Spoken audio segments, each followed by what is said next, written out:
welcome to Family Fridays with the Joneses. Nicole and I are excited about bringing you relevant topics to help the family here in America and in the rest of the world. This month's topic is money. We're talking about money and budgeting. If you don't tell your money where to go, it will go wherever it chooses. That's the definition of a budget.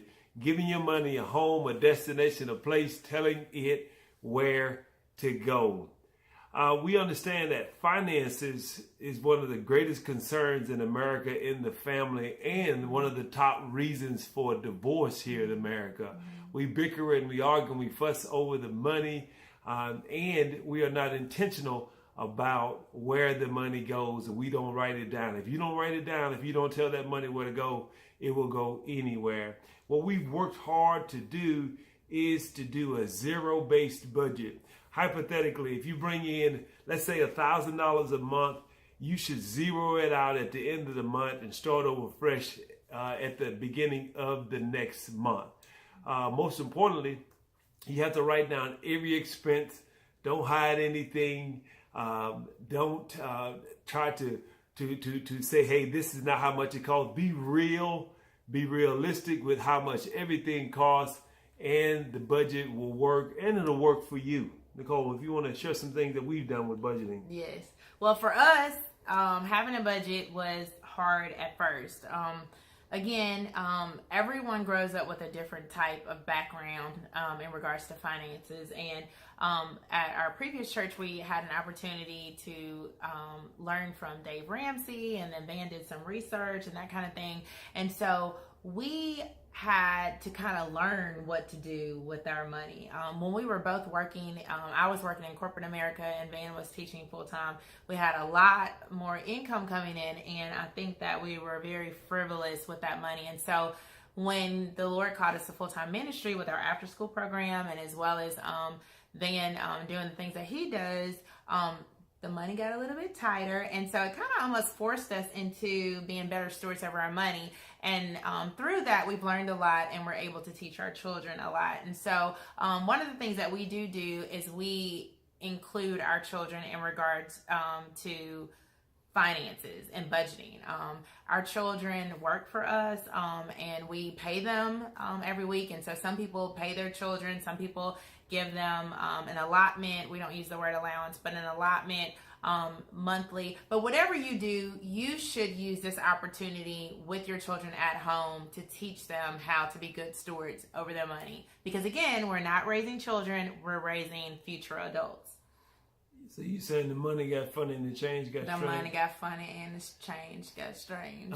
It's still sometimes funny and strange. Right.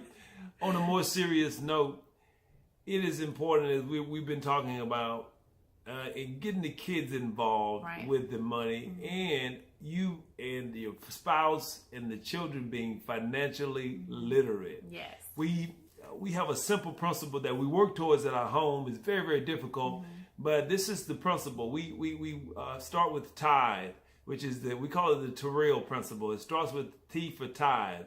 Tithe is just 10% of the money that you get. If you make, again, a hypothetical number, $1,000 a month, $100 goes to the work of the Lord. The next one is offering in Terrell. Offering is to others. Find a way to be a blessing to somebody else. Have to give. You have to give. You have to give. Find a way to be a blessing to somebody else. It's better to give than to receive. The next one is the R, which is for rainy day. Emergencies creep up. Washers break, tires get nails, you name it, it happens. Cars are broken. We needed a roof repair just recently. There is a rainy day for that, because rainy days will come. So you have to set aside some resources for that. The next one is I invest. You can invest short-term, mid-term, and long-term. You can invest in yourself. You can invest in others. Remember that every great investment has an ROI, or a return on the investment. And last but not least, we live on the rest. That's what we eat off of. That's what we give allotments off of. That's what we give the kids some money from. That's what we pay the bills with.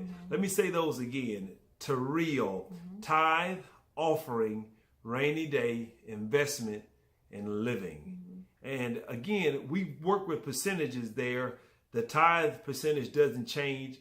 Our goal is for living is to stay inside of 70% with living and put the rest in offering for others, rainy day, and invest some of the money. Again, we're working towards, we're not perfect at it. Again, as she mentioned, the money gets funny, the change gets strange, but you have to write a goal. You have to write it down.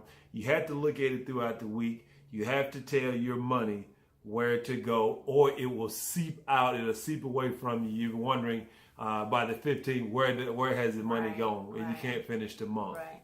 I guess one of the things that have been just very fulfilling with me is encouraging our children to do the same. And so to watch our children tithe is amazing. I love it when they ask for their envelopes and they fill out their money and they're, giving their tithe at church. And it's just a good thing to teach your children.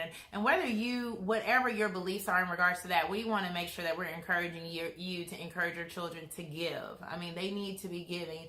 And we consider tithing as a form of worship. So for our children to be able to participate in that is amazing. And then for offering for our children, they do things like purchase their friends' birthday gifts. They might get me a little happy or their dad a happy. They might get me a coffee or something like that. And then, so it's tithing, offering, and then rainy day, we had an incident where our 10-year-old lost her retainer. And so we had a discussion about it, and we both said, we've already purchased a retainer, so now you're going to use it for your rainy day. Our other daughter broke her phone, and she used that money to repair the phone. And so those are the things that we have been able to teach our children, that things are going to come up, and you have the money to pay for it, and that is amazing. And then investment. Our youngest daughter wants to be a chef. I mean, she's invested in baking goods. Our oldest daughter has invested in things as well, like books and different things that she's interested in. And then, of course, living.